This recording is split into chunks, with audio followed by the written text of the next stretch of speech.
नमस्कार, स्वागत है आपका दिल्ली 24 भारत में। मैं हूं आपके साथ अनुप्रिया मिश्रा। रुक करते हैं दिल्ली एनसीआर की बड़ी खबरों की शुरुआत करते हैं गाजियाबाद से। बता दें, गाजियाबाद के साहिबाबाद थाना क्षेत्र के लाजपत नगर में बुधवार दोपहर एक मकान में अचानक आग लग गई, जिससे इलाके में अफरा तफरी मच गई।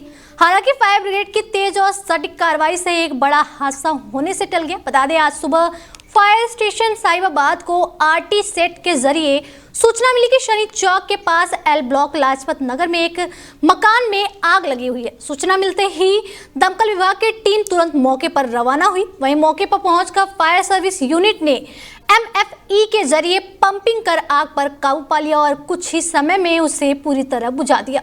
बता दें, इस हादसे में घर का घरेलू सामान जलकर खाक हो गया, लेकिन राहत की बात यह रही कि किसी भी प्रकार की जनहानि नहीं हुई। वहीं गाजियाबाद से इस वक्त बड़ी खबर सामने आ रही है। बता दें, जिला कलेक्ट्रेट परिसर आज उस समय विरोध का केंद्र बन गया जब प्राचीन दासना देवी मंदिर के यति नरसिंहानंद के शिष्य स्वर समाज के लोग और बड़ी संख्या में महिलाओं ने UGC बिल के विरोध में जोरदार प्रदर्शन किया। प्रदर्शनकारियों ने सरकार से इस बिल को तुरंत वापस लेने की मांग की। वहीं इस प्रदर्शन में उदित त्यागी और लोनी से विधायक नंद किशोर गुर्जर भी मौजूद रहे। दोनों नेताओं ने UGC को लेकर सरकार की नीति पर नाराजगी जाहिर की और कहा कि वे सुप्रीम कोर्ट द्वारा लगाए गए रोक का सम्मान करते हैं। बता दें, दर्शन के दौरान उदित त्यागी ने सरकार को चेतावनी देते हुए कहा कि यदि 7 दिनों के भीतर UGC बिल को लेकर कोई स्पष्ट नोटिफिकेशन जारी नहीं किया गया तो 5 फरवरी को देश भर की स्वर समाज की महिलाएं बड़े स्तर पर विरोध करेंगी। हालांकि प्रशासन पूरी तरह सतर्क नजर आया और कलेक्ट्रेट परिसर में भारी पुलिस बल तैनात रहा। UGC बिल को लेकर उत्तर प्रदेश के कई जिलों में विरोध तेज होता जा रहा है और आने वाले दिनों में यह आंदोलन और व्यापक हो सकता है।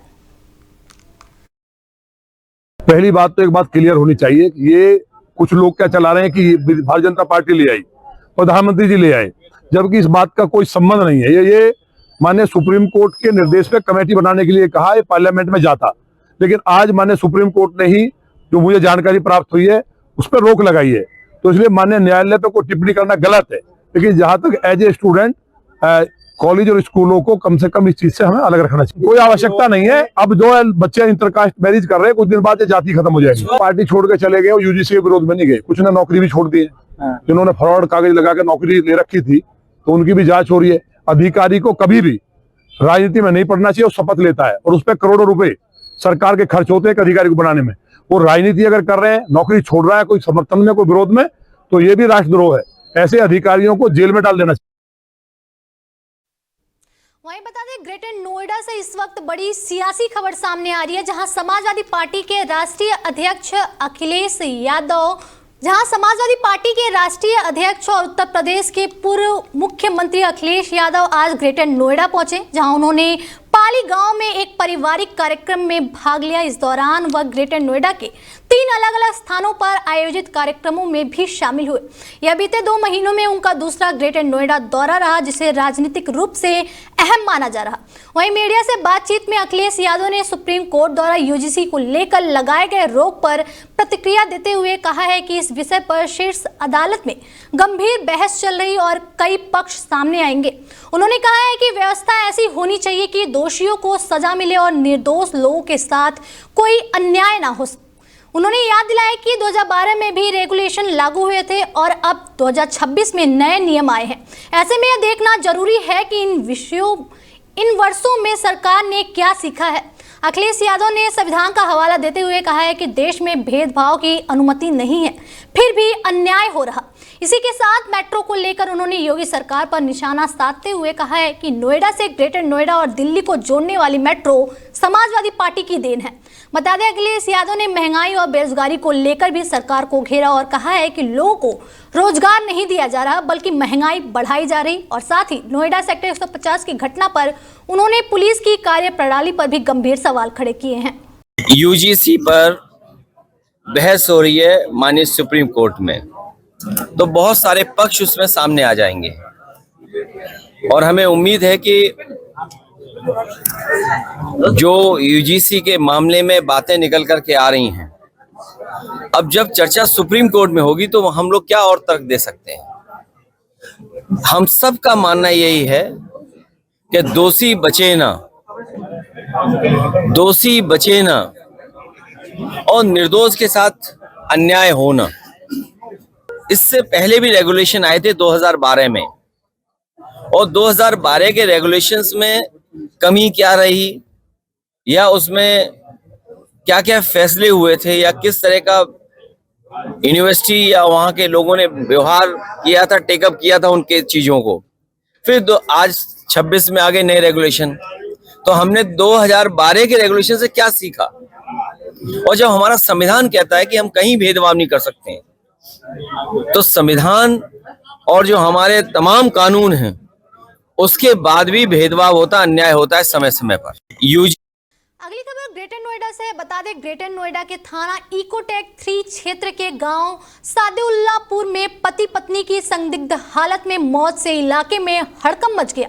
बता दें, मृतकों की पहचान श्रवण और उनकी पत्नी नीलम के रूप में हुई। पुलिस के मुताबिक दोनों ने पारिवारिक कारणों के चलते जहरीला पदार्थ खा लिया था। परिजनों को इस बात की जानकारी हुई तो तुरंत उन्हें अस्पताल ले जाया गया, लेकिन डॉक्टरों ने पति पत्नी को मृत घोषित कर दिया। सबसे हैरान करने वाली बात यह रही कि जिस कमरे में दंपति की हालत बिगड़ी थी, वहीं उनके 3 बच्चे भी बेहोशी की हालत में मिले। आनन फानन में तीनों बच्चों को भी अस्पताल पहुंचाया गया, जहां उनका इलाज जारी है। राहत की बात यह है कि डॉक्टरों के अनुसार तीनों बच्चे खतरे से बाहर हैं। घटना की सूचना मिलते ही इकोटेक 3 थाना पुलिस मौके पर पहुंची और पूरे मामले की जांच शुरू कर दी गई है। पुलिस ने पति पत्नी के शव को कब्जे में लेकर पोस्टमार्टम के लिए भेज दिया। फिलहाल पुलिस पारिवारिक विवाद समेत सभी पहलुओं की जांच कर रही है और आगे की कानूनी कार्रवाई जारी है। थाना इकोटेक 3 स्थित ग्राम सादुल्लापुर में बीती रात एक दंपति द्वारा पारिवारिक वजहों से जहर खाए जाने की सूचना प्राप्त हुई। इस सूचना पर पुलिस तत्काल मौके पर पहुंची। पति पत्नी दोनों को इलाज हेतु अस्पताल ले गई, जहां डॉक्टरों द्वारा उनको मृत घोषित कर दिया गया। परिवार में 3 बच्चे भी हैं। बच्चों का भी उपचार कराया जा रहा है। बच्चों की स्थिति स्थिर है, बच्चे खतरे से बाहर हैं। ये लोग मूल रूप से जनपद प्रयागराज के रहने वाले हैं, जो यहाँ रोजी रोजगार के सिलसिले में रह रहे थे। अगली खबर मुजफ्फरनगर से है, जहां बुढ़ाना कोतवाली परिसर में आज क्षेत्र के सैकड़ों धर्म गुरुओं के साथ एक अहम बैठक आयोजित की गई। यह बैठक धार्मिक स्थलों पर लगे लाउड स्पीकरों को लेकर की गई, जिसमें पुलिस प्रशासन ने स्पष्ट किया है कि नियमों के तहत धार्मिक स्थलों से लाउड स्पीकर हटाए जाएंगे। पुलिस ने बताया कि अभियान चलाकर कई स्थानों से पहले ही लाउड स्पीकर उतरवाए जा चुके हैं। बता दें, बैठक में मौजूद धर्म गुरुओं से शांति व्यवस्था बनाए रखने और प्रशासन का सहयोग करने की अपील की गई। अधिकारियों ने कहा है कि कानून व्यवस्था और आम लोगों की सुविधा के लिए यह कदम जरूरी है और साथ ही इस बैठक के दौरान सभी से आपसी सौहार्द बनाए रखने का भी आग्रह किया गया। खबरों में आगे बढ़ते हैं। बता दें, मुजफ्फरनगर के खतौली तहसील क्षेत्र में यूजीसी कानून को लेकर स्वर्ण समाज और छात्रों में जबरदस्त रोष देखने को मिला। हजारों की संख्या में प्रदर्शनकारी सड़कों पर उतरे और गन्ना समिति से जान सट तिराहे तक जुलूस निकालकर यूजीसी कानून वापस लेने की मांग की। बता दें, प्रदर्शन के दौरान योगी सरकार के खिलाफ जमकर नारेबाजी भी की गई। प्रदर्शनकारियों ने यूजीसी को जन विरोधी बताते हुए इसे तुरंत वापस लेने की मांग की और साथ ही स्वर्ण समाज के प्रतिनिधियों ने राज्यपाल महोदय के नाम खतौली तहसीलदार को ज्ञापन सौंपा, जिसको लेकर मौके पर पुलिस बल तैनात रहा और स्थिति पर नजर बनाई रखी गई। ये जो आज आप यूजीसी का विरोध इस खतौली के अंदर देख रहे हैं, खतौली नहीं पूरे भारतवर्ष के अंदर है, उसका एक कारण है ये स्वर्ण समाज, जिसने हमेशा अखंड भारत के लिए अपनी रियासतें दान कर दी, अपने पैसे दान कर दिए, अपनी जमीनें दान कर दी, सब कुछ दान किया। SC/ST एक्ट लाया गया, उसके खिलाफ भी हम बोल रहे हैं। कई सारे ऐसे कानून लाए गए जिसमें स्वर्ण बच्चों के लिए खासकर हमेशा नीचा देखना पड़ा है, लेकिन अब शिक्षा व्यवस्था के अंदर आप जातिवाद करना चाहते हो। ये शिक्षा व्यवस्था के अंदर जातिवाद स्वर्ण समाज के, मेरी बात सब समाज से हुई है, कोई भी स्वीकार नहीं करेगा। मैं छात्र संघ अध्यक्ष रहा हूं, मैंने लगातार 10 साल कॉलेज कैंपस में राजनीति की है, आज तक मेरे सामने कोई भी समाज को लेकर शिकायत नहीं आई है। लेकिन इस प्रकार कानून लेकर आप शिक्षा में जातिकरण करना चाहते हो। हमारा सिर्फ एक धर्म है, मैं बताना चाहता हूँ मान्यवर को, धर्मेंद्र प्रधान जी को, उन्होंने भी छात्र ने शुरुआत की है कि छात्र का एक ही धर्म होता है, छात्र धर्म, छात्र धर्म, छात्र धर्म। इसके अलावा कैंपस में कोई भी जातिवाद का नारा स्वीकार नहीं होगा। यदि किसी ने करने की कोशिश की तो उसका मुंह तोड़ जवाब दिया जाएगा। वहीं नोएडा के थाना फेज 1 पुलिस ने कॉल सेंटर के जरिए ठगी करने वाले 3 शातिर आरोपियों को गिरफ्तार किया है। ये आरोपी खासतौर पर बीमा पॉलिसी धारकों को निशाना बनाते थे और लैप्स हो चुकी पॉलिसी का पूरा पैसा वापस दिलाने के नाम पर लोगों से ठगी करते थे। पुलिस के मुताबिक आरोपी अलग अलग राज्यों के लोगों से 10,000 से लेकर 1 लाख रुपए तक की ठगी कर चुके हैं। बता दें 20 बैंक खातों में मौजूद करीब 1 करोड़ 20 लाख रुपए पुलिस ने फ्रीज कर दिए और साथ ही पुलिस डेटा मुहैया कराने वाली कंपनी और बिल्डिंग मालिक को भी नोटिस जारी कर रही। Commissioner of police Gautam Buddha Nagar ma'am के निर्देशन में गौतम बुद्ध नगर में लगातार साइबर क्राइम और साइबर क्रिमिनल्स के विरुद्ध कार्यवाही की जा रही है। इसी अभियान के तहत थाना फेज 1 पुलिस ने एक इंश्योरेंस स्कैम को बस्ट किया है और 3 आरोपियों को गिरफ्तार किया है। ये आरोपी लोगों से उनकी लैप्स बीमा पॉलिसी को रिन्यू कराने के नाम पर ठगी कर रहे थे। हर व्यक्ति से 10,000 से लेकर 1 लाख रुपए तक की धनराशि प्राप्त कर रहे थे।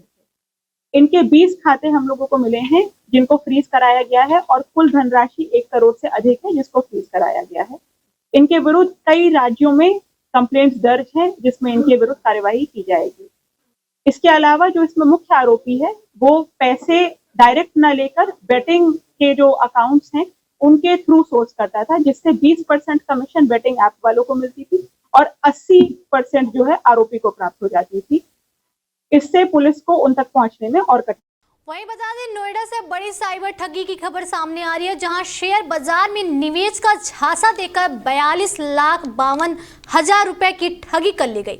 साइबर अपराधियों ने व्हाट्सएप ऐप ग्रुप के माध्यम से निवेश की सलाह देकर पीड़ित को अपने जाल में फंसाया। बता दें पीड़ित योगेंद्र ने आरोपियों के कहने पर 1 महीने बाद डीमैट खाता खुलवाया और उसमें बड़ी रकम ट्रांसफर की। करीब 18 दिनों में 18 बार खाते से पैसे ट्रांसफर कराया गया। जब योगेंद्र ने अपनी रकम निकलवाने की कोशिश की तब ठगी का खुलासा हुआ, जिसके बाद पीड़ित ने साइबर थाने में मुकदमा दर्ज कराया। वहीं पुलिस इस पूरे मामले की जांच कर रही। अगली खबर नोएडा से है, जहां यूजीसी बिल के विरोध में बीजेपी नेता और करड़ी सेना के पदाधिकारी सड़कों पर उतर आए। प्रदर्शनकारियों ने सिटी मजिस्ट्रेट को ज्ञापन सौंपते हुए बिल को वापस लेने की मांग की। इस दौरान नेताओं ने कहा कि यदि जल्द यूजीसी बिल वापस नहीं लिया गया तो सांसदों और विधायकों का घेराव किया जाएगा। प्रदर्शनकारियों का आरोप है कि लोग डर और दबाव में हैं और इस बिल से समाज में तनाव बढ़ रहा। वहीं बता दें बीजेपी सचिव ने चेतावनी दी है कि जरूरत पड़ी तो वह खुद सरकार के खिलाफ खड़ी होगी। उन्होंने कहा है कि सभी वर्गों के हितों को ध्यान में रखते हुए यह बिल तुरंत वापस लिया जाना चाहिए।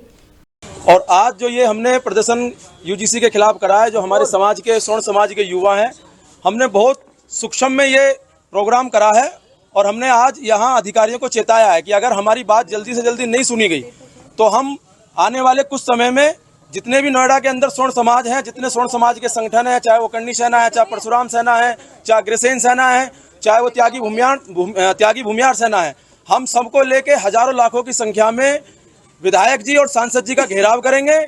और जब तक हमारी ये कानून जो है वापस नहीं होगा, हम कोशिश करेंगे अगर कानून वापस नहीं हो तो हम अनशन पे भी बैठेंगे। और एक बात हम और आपको बता दें कि ये कानून पहला ऐसा कानून है कि केंद्र सरकार ने बिना मांगे दे दिया। आज तक जितने भी कानून बने हैं, जिस समाज को पीड़ा होती है वो धरना देते हैं, वो ज्ञापन देते हैं, वो संसद में उनके प्रतिनिधि आवाज उठाते हैं। किसी भी SC/ST समाज के प्रतिनिधि ने किसी संसद में, राज्यसभा में इस कानून की कोई आवाज नहीं उठाई। लेकिन हमारी समझ में नहीं आ रहा कि जो 100% मतदाता स्वर्ण समाज भाजपा सरकार को वोट देता है, उन्होंने स्वर्ण समाज को अनदेखा करके SC/ST को ऐसा कानून बना के दे दिया कि उन्होंने उसकी मांग भी नहीं करी, सिर्फ सुप्रीम कोर्ट के एक आदेश पे। विरोध हमारा ये है कि कानून ऐसा बनाइए कि सब समानता के अधिकार में आ जाए, ना तो किसी पे प्रेशर हो, ना किसी के अंदर डर हो कि हम अगर सही भी करें तो उसका हमारे ऊपर कोई गलत असर ना हो। और हम अपनी सरकार से भी यही चाहते हैं, इस सरकार में अगर SC/ST OBC वाले भी कार्य करते हैं तो इसमें एक सामान्य वर्ग भी कार्य करता है। तो सबके हित में देखते हुए सरकार को निर्णय लेना चाहिए और ये बिल वापस लेना चाहिए। बहुत बड़ा आंदोलन हम लोग करेंगे और मैं खुद सरकार के खिलाफ हो जाऊंगी। और मैं चाहती हूँ कि जितना हो यहाँ के छात्रों की बातों को सुना जाए। पूरे भारतवर्ष में बहुत ही बुरा कार्य होने वाला है अगर ये बिल आगे के लिए लागू हो जाता है। वहीं गाजियाबाद के महिला आंगनवाड़ी कर्मचारी संघ ने शासन और प्रशासन को सीधी चेतावनी दी है कि अगर उनकी लंबित मांगों पर जल्द कार्रवाई नहीं हुई तो वो प्रदेशव्यापी आंदोलन छेड़ा जाएगा। उत्तर प्रदेश महिला आंगनवाड़ी कर्मचारी संघ ने अपनी विभिन्न समस्याओं और मांगों को लेकर प्रशासन को एक ज्ञापन सौंपा है। संघ का कहना है कि आंगनवाड़ी कार्यकर्ताओं, सहायिकाओं और मिनी आंगनवाड़ी कर्मियों पर लगातार अतिरिक्त काम का बोझ डाला जा रहा, जिसमें बीएलओ जैसे दूसरे विभागों के कार्य भी शामिल हैं, जिसे तुरंत बंद किया जाना चाहिए। संघ ने विभागीय निरीक्षण और सुपरविजन की प्रक्रिया को पारदर्शी और निष्पक्ष बनाने की मांग की है। इसके साथ ही मनमानी, मानदेय कटौती, उत्पीड़न और सेवा समाप्ति पर पूरी तरह रोक लगाने की भी मांग उठाई गई। कर्मचारियों को लिखित या मौखिक आदेशों से डराने की प्रवृत्ति पर भी प्रतिबंध लगाने की मांग की गई है। संघ ने सरकारी और विभागीय बैठकों में आंगनवाड़ी कर्मियों की भागीदारी के लिए टीएडीए की व्यवस्था करने की भी मांग रखी। बता दें, ज्ञापन में साफ कहा गया है कि यदि 7 मार्च 2026 तक इन मांगों पर कोई ठोस फैसला नहीं लिया गया तो आंगनवाड़ी कर्मी आंदोलन के लिए मजबूर होगी, जिसकी पूरी जिम्मेदारी शासन और प्रशासन की होगी। संघ ने कहा है कि आंगनवाड़ी कर्मियों का काम बच्चों की शिक्षा, पोषण और कल्याण से जुड़ा है, इसलिए उनके साथ न्याय किया जाना समाज के हित में बेहद जरूरी है। पूरा मामला ये है कि हम लोग 2016 से चिल्ला रहे हैं, लेकिन ना तो परमानेंट कर रहे हैं, ना न्यूनतम मजदूरी दे रहे हैं। रिटायरमेंट के बाद 62 साल पर रिटायरमेंट कर दिया उन्होंने, और इतने दिन सेवा करने के बाद 62 साल के बाद कान पकड़ के घर बिठा दे रहे हैं, 1 पैसा नहीं दे रहे हैं किसी को। मान लीजिए जो सक्षम है वो तो अपना गुजारा कर लेंगी, जो सक्षम नहीं है, जो बहनें इसी पे डिपेंड है, वो अपना गुजारा कहाँ से करेंगी बताइए। यही सब लेकर के हो रहा है हमारा। और कहीं भी कान पकड़ के ड्यूटी लगा देते हैं अदर विभाग में, उससे हमारी बहनें बहुत परेशान हैं। इन सब कामों को लेकर के हो रहा है कि हमारा ये सब खत्म किया जाए और हमारी न्यूनतम मजदूरी लागू की जाए, कम से कम 25,000। बता दें, गाजियाबाद से इस वक्त बड़ी खबर सामने आ रही है, जहां थाना क्रॉसिंग रिपब्लिक पुलिस ने वाहन चोरी के एक बड़े मामले का खुलासा करते हुए एक शातिर आरोपी को गिरफ्तार किया है। पुलिस ने आरोपी के कब्जे से चोरी की गई एक लग्जरी किया सोनेट कार भी बरामद की। एएसपी प्रिया श्रीपाल के अनुसार गिरफ्तार आरोपी की पहचान फिरोजाबाद निवासी कादिर उर्फ आदिल के रूप में हुई, जो वर्तमान में गौतम बुद्ध नगर में किराए के मकान में रह रहा था। आरोपी के खिलाफ पहले से ही विभिन्न जिलों में चोरी के 14 मुकदमे दर्ज हैं। बताया गया है कि 19 जनवरी 2026 को क्रॉसिंग रिपब्लिक क्षेत्र से कार चोरी की शिकायत मिली थी, जिसके बाद पुलिस की विशेष टीम बनाई गई। टीम ने करीब 150 सीसीटीवी कैमरे की फुटेज खंगालकर आरोपी की पहचान की और उसे चित्रावन सोसाइटी के पास से गिरफ्तार कर लिया।